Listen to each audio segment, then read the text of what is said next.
Fraud का ये सिलसिला बरसों से चलता आ रहा है। 20वीं सेंचुरी से लेकर अब तक हर शख्स ही अपनी हद तक फ्रॉड जरूर करता है।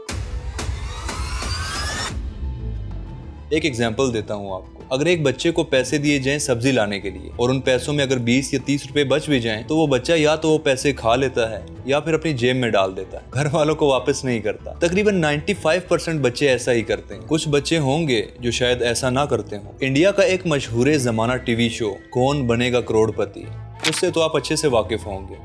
7 करोड़ जो कि एक कॉपी था इंग्लैंड के एक टीवी शो से, who wants to be a millionaire.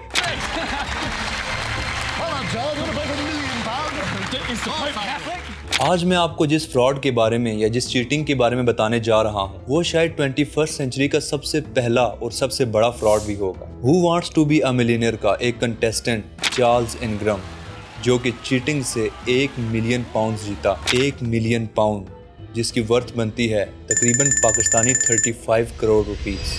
तो गेम का पैटर्न कुछ यूं है कि 15 क्वेश्चंस के सही आंसर देने पर रिवॉर्ड मिलता है 1 मिलियन पाउंड का। तो चार्ल्स इनग्रम ने किस तरह चीटिंग की इस शो में, इस चीटिंग जर्नी में किस किस ने उसका साथ दिया, और आप तो जानते हैं कि गलत काम का हमेशा गलत ही अंजाम होता है। तो कैसे चार्ल्स इनग्रम की ये चीटिंग पकड़ी गई, आइए जानते हैं आज की इस वीडियो में। Today I am going to talk about a fraud millionaire and a cheater of a reality show, who wants to be a millionaire. recreates Tarrant's arrival at court to give evidence in a trial of cheat contestants. Now, this is back 2001. This is Charles Ingram. This is the coughing major or colonel or whatever. When the world was wall-to-wall war in Iraq, in Britain, there was just one other story that gripped the nation. The trial of an army major, his wife, and an accomplice who cheated their way to £1 million in the TV game show Who Wants to Be a Millionaire?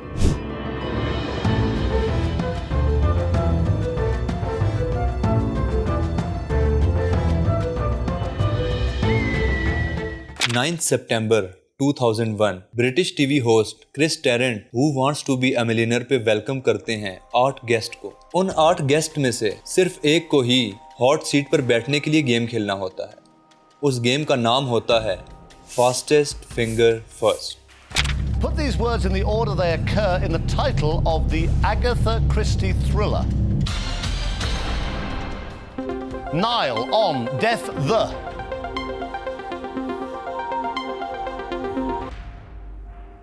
सही answer होता है death on the Nile. Major Charles Ingram का 3rd time होता है इस show पर। This is Charles Ingram in 3.97. That's so fast. And now he is selected for the hot seat first time. लेकिन जैसे ही वो हॉट सीट पर बैठते हैं, जिस कॉन्फिडेंस के साथ उन्होंने फास्टेस्ट फिंगर फर्स्ट खेला था, हॉट सीट पर बैठते ही वो सारा कॉन्फिडेंस खत्म हो जाता है, क्योंकि 15 क्वेश्चंस में से सिर्फ 4 या 5 क्वेश्चंस में ही वो अपनी 3 में से 2 लाइफलाइंस का यूज कर लेता है। Yeah, Chris, I'd like to ask the audience, please. Okay, audience, let's see if you're up on your soap. The lifelines are there to help, so I think I'll phone a friend, please. Okay. Who are you going to phone? And वो अपने सारे answers को लेकर बहुत ज़्यादा unsure नज़र आता है, लेकिन किसी तरीके से वो सही आंसर बार बार देता है। एंड फाइनली वो टाइम आ जाता है, उस सवाल का टाइम, जो कि होता है 1 मिलियन पाउंड के लिए। A number 1 followed by 100 zeros is known by what name? Google, Megatron, Gigabit, Nanomole. It's worth $1 million. I think it's a nanomole, but it could be a gigabit.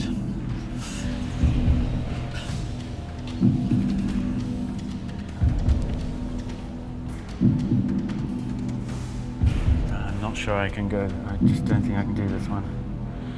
आपने note किया होगा कि Charles Ingram इस final answer को लेकर कुछ ज़्यादा sure नहीं था। वो डिसाइड नहीं कर पा रहा था कि सही आंसर कौन सा हो सकता है, लेकिन फिर कुछ ऐसा हुआ कि उसने बिल्कुल सही जवाब दे दिया। आज तक इस शो के सिर्फ 2 ही मिलियनेयर बन पाए थे, लेकिन चार्ल्स इनग्रम भी इस शो पर मिलियनेयर बन गया। A fraud millionaire. ज़रा आप खुद सोचें कि 7 क्वेश्चंस को लगातार सही करने की probability which is equal to 1/4⁷ multiply by 1/2 for the question जिसमें उन्होंने 50-50 यूज किया था, विच इज इक्वल टू 0.003%। ये उनके चांसेस बनते थे 1 मिलियन पाउंड जीतने के लिए, और फिर भी उन्होंने सारा पैसा जीत लिया। कैसे? अगर तुम लोग ध्यान से चार्ल्स का गेम देखो तो वो सारे ऑप्शंस एक एक बार जरूर पढ़ता है, और सब ऑप्शंस पढ़ने के बाद चार्ल्स को सही आंसर समझ आ जाता है, या कैसे भी करके वो सही आंसर दे देता है। और ऐसा भी हुआ है कि चार्ल्स को उन ऑप्शंस में दिए गए वर्ड का मतलब तक पता नहीं होता, लेकिन फिर भी वो वापस उस ऑप्शन पे आ जाता है और कहता है कि this is my final answer. उसकी जगह शायद अगर मैं भी होता तो मैं भी उसकी तरह सारे ऑप्शंस पढ़ता, और अगर मुझे समझ नहीं भी आ रही होती तो मैं कोई तुक्का मार देता। एक आध बार मेरा तुक्का चल सकता है, लेकिन कंसिस्टेंटली 7 बार एक इंसान का तुक्का बिल्कुल नहीं चल सकता। Who was the second husband of Jacqueline Kennedy?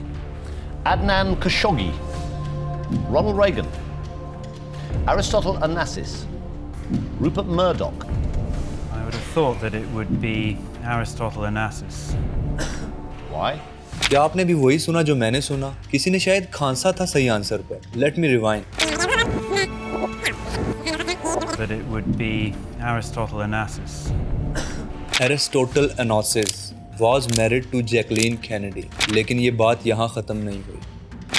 ये फिर से हुआ, और फिर से हुआ, और फिर से। पूरे स्टूडियो में माइक्स तो होते ही हैं होस्ट और कंटेस्टेंट के लिए, लेकिन कुछ और माइक्स भी होते हैं जो कि ऑडियंस का रिएक्शन रिकॉर्ड करने के लिए लगाए जाते हैं। लेकिन ये कौन इंसान था जो कि सही आंसर देने पर खांस रहा था? इस बात का पता लगाना टीम के लिए बहुत ज़्यादा ज़रूरी था। Who Wants to be a Millionaire show एक सेंसेशन था यूके में। अप्रॉक्सीमेटली 19 मिलियन लोग इस शो को देखते थे एवरी ईयर। उन्हीं लोगों में से थे चार्ल्स, उसकी वाइफ डियाना और डियाना का भाई एड्रियन पोलॉक।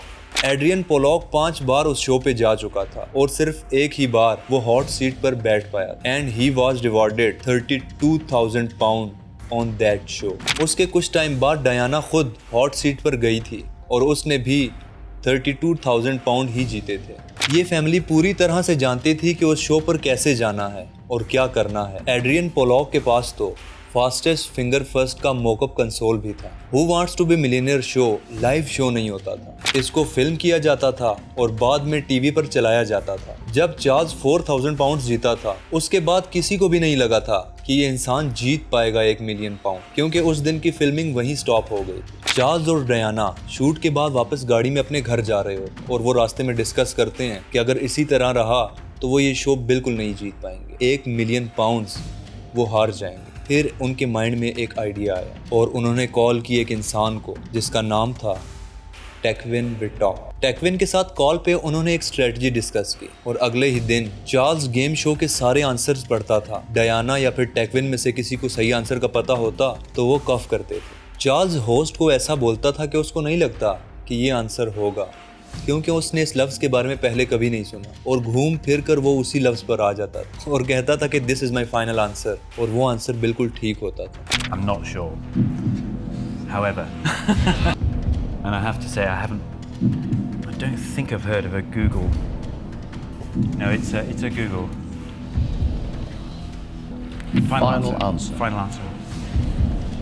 रियलिटी शो की टीम जब इस चीज़ को इन्वेस्टिगेट कर रही थी तो उन्होंने नोट किया कि शो में होने वाले कव्स कितने हैं। उस शो में 192 कव्स होते हैं, और मोस्ट ऑफ द कव्स सही आंसर पर ही होते हैं। जब चार्ल्स क्वेश्चन के ऑप्शंस रीड करता है, ठीक उसी वक्त पॉल स्मिथ, जो कि इस शो के CEO होते हैं, कॉल करते हैं पुलिस को, और उसके बाद दूसरी कॉल की जाती है चार्ल्स इनग्रम को। Mr. Ingram, we didn't meet. I am the managing director of Celador.